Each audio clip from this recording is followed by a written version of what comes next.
Years ago, when I was still in college and had a stupid one-night stand. I know a lot of girls will say this, but I swear I never did that sort of thing. I just made a mistake that one time, and suddenly it seemed like I was going to have to live with the consequences for the rest of my life.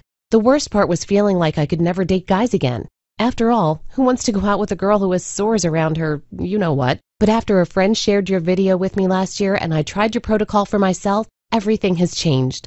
Not only was I able to remove all traces of the herpes virus from my system in less than 3 weeks, but I was also able to start dating again. I even met the man of my dreams. And I'm so blessed to write that just last week, in front of everyone in a crowded restaurant, he got down on one knee and proposed to me.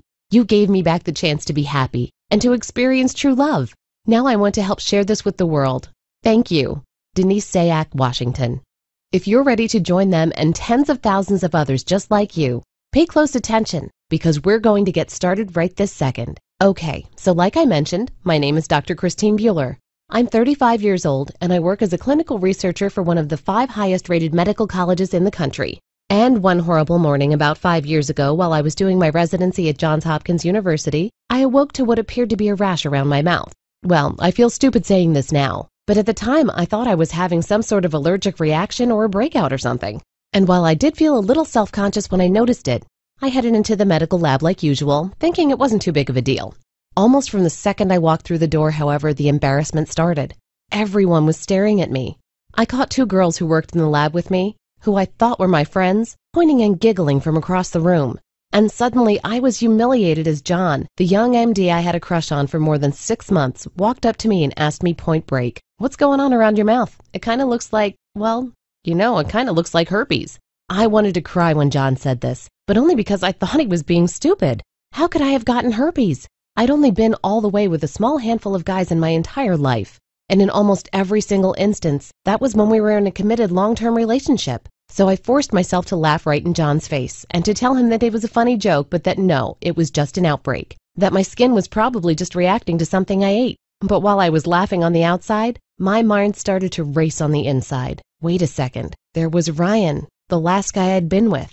We dated for about 2 months before I let him go all the way with me, and as soon as we did, he stopped returning my phone calls or replying to my texts.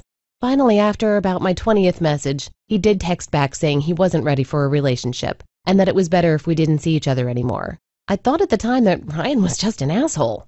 But what if there was more to it than that? What if he was infected, and had stopped talking to me because he didn't want me to know it was from him? What if he'd used me and left me to be damaged goods for life? As soon as my shift was finished, I ran across campus to visit my former professor, Dr. Ken Langwin. Now, I have to give you the quick background on Dr. Langwin. He's an expert in human pathology. He's had more than 150 academic papers published on viruses and diseases ranging from HIV to pancreatic cancer. He's widely considered to be the most authoritative researcher on sexually transmitted diseases in the country.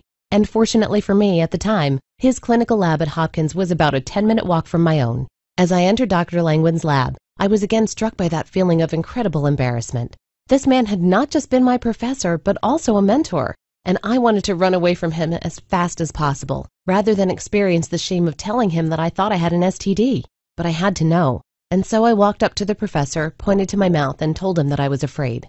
Thankfully, Dr. Langwin didn't judge me or glare at me. Instead, he just listened sympathetically and told me that he could take a cell culture and that we could look at it together.